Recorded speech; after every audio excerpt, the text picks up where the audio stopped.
যে বিকাশ number add করতে পারছেন না, আজকের ভিডিওটি শেষ পর্যন্ত দেখলে আপনিও খুব সহজে যে বিকাশ নাম্বার অ্যাড করতে পারবেন। যদি অ্যাড করার সময় কোনো রকম ইরর বা এরকম কোনো সমস্যা আসে, সেটা সমাধান করতে পারবেন ভিডিওটা সম্পূর্ণ দেখলে।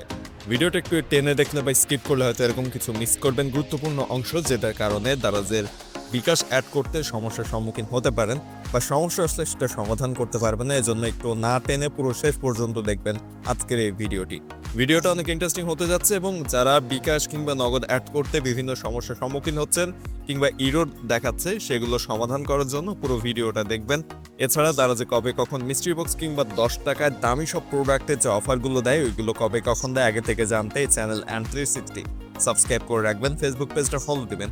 এছাড়াও আপনারা চাইলে একটা গ্রুপ রয়েছে, সেখানে জয়েন থাকতে পারেন, যেখানে 11-12 টাকার ডিল এর লিঙ্ক কিংবা মিস্ট্রি বক্সের লিঙ্ক শেয়ার করে। ওই গ্রুপের লিঙ্ক থাকবে ভিডিও ডেসক্রিপশনে, এখনই জয়েন হয়ে যান যদি 11-12 টাকার ডিল কিংবা মিস্ট্রি বক্সের লিঙ্ক পেতে চান তাহলে। এখন আসি আজকের ভিডিওর মূল বিষয়ে। যদি আপনি দারাজে কোনো একটা প্রোডাক্ট অর্ডার করার সময় আপনার বিকাশ নাম্বার অ্যাড করতে চাচ্ছেন কিন্তু সেটা অ্যাড হচ্ছে না, বিভিন্ন রকম সমস্যা দেখা দিচ্ছে, ইরর আসছে বা এরকম যে কোনো সমস্যা আসতে পারে, এটা সমাধানের জন্য আপনি কি করবেন? এর জন্য মূলত বেশ কিছু কারণ থাকে এরকম সমস্যা আসার জন্য। এর মধ্যে সবচেয়ে বড় যে সমস্যাটা সেটা হচ্ছে আপনার যে বিকাশ নাম্বারটা আপনি অ্যাড করছেন অ্যাকাউন্টে, ওই বিকাশ নাম্বারটা অন্য কোনো দারাজ অ্যাকাউন্টে আগে থেকে অ্যাড করা রয়েছে। প্রথমত আপনাকে ওই অ্যাকাউন্ট থেকে ডিলিট করে আসতে হবে ওই বিকাশ নাম্বারটা।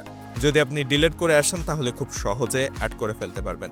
আরেকটা সমস্যা হতে পারে, আপনার বিকাশ অ্যাপটা, আপনার দারাজ অ্যাপসটা যদি ওল্ড হয়ে যায়, অর্থাৎ পুরনো হয়ে যায়, অর্থাৎ আপনি যদি আপডেট না দিয়ে থাকেন, সেক্ষেত্রে এই সমস্যাটা হতে পারে। প্রথমত আপনি প্লে স্টোরে যেয়ে দারাজ লিখে সার্চ করে আপনার দারাজ অ্যাপসটা আপনি আপডেট দিয়ে নেবেন। এরপরে আপনি যদি দেখেন যে অ্যাড হচ্ছে তাহলে তো হয়ে যাচ্ছে, ইরর না আসে তাহলে তো সমাধান হয়ে গেল। আর যদি এরপরও সমাধান না হয়, আপনাকে খুঁজে বের করতে হবে আপনার পুরনো কোন আইডিতে বিকাশ নাম্বারটা অ্যাড করা রয়েছে। এরপর সেই আইডিতে লগ ইন করার পরে নিচে এইখানে অ্যাকাউন্ট নামের অপশনে চলে যেতে হবে। অ্যাকাউন্ট অপশনের উপর টাচ করে দেওয়ার পরে আপনি এখানে বেশ কিছু অপশন পাবেন। এর মধ্যে যদি একটু খেয়াল করেন তাহলে দেখতে পাবেন এইখানে রয়েছে পেমেন্ট অপশন নামের একটা অপশন। ঠিক এই জায়গাটায় দেখতে পাবেন পেমেন্ট অপশন নামের একটা অপশন রয়েছে, এবং এইটা কিন্তু দারাজের অ্যাপস মাঝে মধ্যে আপডেট হয়ে এইটার জায়গা পরিবর্তন হয়। বর্তমানে রয়েছে ঠিক এই জায়গাটা। এখন এই পেমেন্ট অপশনের উপর টাচ করে দিতে হবে। এই পেজেই থাকবে, একটু খুঁজে দেখবেন কোথায় রয়েছে। যদি পরবর্তীতে ভিডিওটা দেখেন তারা আপডেট হওয়ার পরে বা অন্য কোনো জায়গায় যদি এটা চলে যায়, এই পেজে পেয়ে যাবেন পেমেন্ট অপশনটা। এখন পেমেন্ট অপশনের উপর টাচ করে দেওয়ার পরে আপনার সামনে এরকম একটা অপশন আসবে, এবং এইখানে আপনার যে দারাজের বিকাশ অ্যাকাউন্ট অ্যাড করা রয়েছে সেটা শো করবে। এটা কিন্তু আপনার যে অ্যাকাউন্টে অ্যাড করা রয়েছে সেটা খুঁজে বের করতে হবে প্রথমত। তারপরে এইখানে চলে এসে এখানে আপনার যে ওয়ালেটে অ্যাড করা রয়েছে বিকাশ নাম্বারটা, সেটার উপর টাচ করে দিবেন। এইভাবে দেওয়ার পরে দেখেন উপরে একটা 3 ডট আইকন এসেছে বা মেনু আইকন বা এডিট আইকন। এই অপশনের উপর টাচ করবেন, এই 3 ডট আইকনের উপর বা মেনু অপশনের উপর। তারপর ডিলিট পেমেন্ট অপশন নামের একটা অপশন চলে এসেছে, এই অপশনের উপর টাচ করে দিবেন। এই অপশনের উপর টাচ করে দেওয়ার পর দেখেন এইখানে কনফার্মেশন চাচ্ছে আবারও, এবং এইখান থেকে আপনাকে কনফার্ম করতে হবে যে আপনি এই বিকাশ নাম্বারটা ডিলিট করতে চাচ্ছেন। ইয়েস, ডিলিট অপশনের উপর টাচ করে দিবেন। টাচ করে দেওয়ার পরপরই দেখেন ডিলিটেড চলে এসেছে। এখন আপনি just return to payment option এখানে চলে আসবেন, এবং এখানে আমাদের যে নগদ অ্যাকাউন্ট সেটা অ্যাড করা রয়েছে, চাইলে এটাও ডিলিট করে নিতে পারেন যদি পুরোনো অ্যাকাউন্টে রাখতে না চান সেক্ষেত্রে। এর পরবর্তীতে আপনি নতুন যে অ্যাকাউন্টটাতে দারাজ এর এই যে বিকাশ নাম্বার অ্যাড করতে চাচ্ছেন ওই অ্যাকাউন্টে চলে যাবেন। এটা লগ আউট করে দিয়ে যাওয়ার পরে ওইখানে আপনি প্রোডাক্ট অর্ডার করার সময় বিকাশ যেভাবে অ্যাড করতে হয় ওইভাবে অ্যাড করার ট্রাই করবেন। দেখবেন আপনার নতুন অ্যাকাউন্টে বিকাশ নাম্বারটা অ্যাড হচ্ছে। মূলত পুরনো কোনো অ্যাকাউন্টে যদি বিকাশ নাম্বার অ্যাড থাকে, সেক্ষেত্রে নতুন অ্যাকাউন্টে ওই একই বিকাশ নাম্বার অ্যাড করা যায় না। এক্ষেত্রে আপনাকে খুঁজে বের করতে হবে কোন অ্যাকাউন্টে বিকাশ নাম্বার অ্যাড করা রয়েছে। আপনি যদি মনে করতে না পারেন সেক্ষেত্রে কিন্তু কোনোভাবেই আপনি অ্যাড করতে পারবেন না। আরেকটা অপশন থাকে লাইভ চ্যাটে, আপনি কথা বলে তাদের জানাতে পারেন যে আমার কোন অ্যাকাউন্টে অ্যাড করা রয়েছে সেটা আমি মনে করতে পারছি না।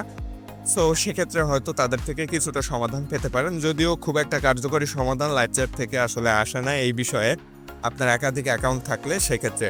তো লাইভ চ্যাটে কথা বলার জন্য অ্যাকাউন্ট অপশনে যাবেন, এরপরে দেখেন এখানে রয়েছে কন্ট্যাক্ট কাস্টমার কেয়ার, এখানে চলে যাবেন। এর পরবর্তীতে এইখানে একটা নতুন অপশন আসবে, এই বক্সের মধ্যে আপনি টাচ করবেন। এখানে কিন্তু আগে এজেন্ট লিখে দিলে চলে আসতো, বর্তমানে এজেন্ট লিখলে আসে না। এজেন্ট লিখে সেন্ড করলে আগে চলে আসতো, এখন এজেন্ট লিখলে আসে না। এইখানে যে অর্ডার ইনফরমেশন অপশনটা রয়েছে এটার উপর কয়েকবার এভাবে ক্লিক করবেন। যদিও এখন 5টা বেজে গেছে, সেক্ষেত্রে 5টার পরে আসলে লাইভ চ্যাট এজেন্ট থাকে না। সকাল 10টা থেকে 5টা পর্যন্ত লাইভ চ্যাট এজেন্ট থাকে। তো আমি প্রসেসটা আপনাদের দেখিয়ে দিই। জাস্ট অর্ডার ইনফোতে এইভাবে ক্লিক করবেন কয়েকবার, 5-6বার ক্লিক করে দেওয়ার পর এখন এজেন্ট লিখে দিলেই এজেন্ট চলে আসবে। এই অর্ডার ইনফোতে 5-6বার ক্লিক করার পরে আপনি এজেন্ট লিখবেন যখন, তখন এজেন্ট আসবে সকাল 10টা থেকে বিকাল 5টার মধ্যে। তো এইভাবে মূলত আপনি এজেন্টের সাথে কথা বলে নিতে পারেন, এখান থেকে এজেন্টের সাথে কথা বলে আপনার সমস্যাটা সমাধান করতে পারেন। আশা করছি বুঝতে পেরেছেন। এবং এভাবেই মূলত বিকাশ অ্যাকাউন্ট ডিলিট করে নতুন অ্যাকাউন্টে অ্যাড করতে হয় বিকাশ নাম্বারটা। আর ভিডিও ভালো লাগলে সাবস্ক্রাইব করবেন। নতুন কোনো বিষয়ে জানার জন্য অবশ্যই সাবস্ক্রাইব করে রাখবেন চ্যানেলটি, ফেসবুক পেজটি ফলো দিবেন। কোনো প্রশ্ন থাকলে কমেন্টে আপনার প্রশ্নটি করবেন।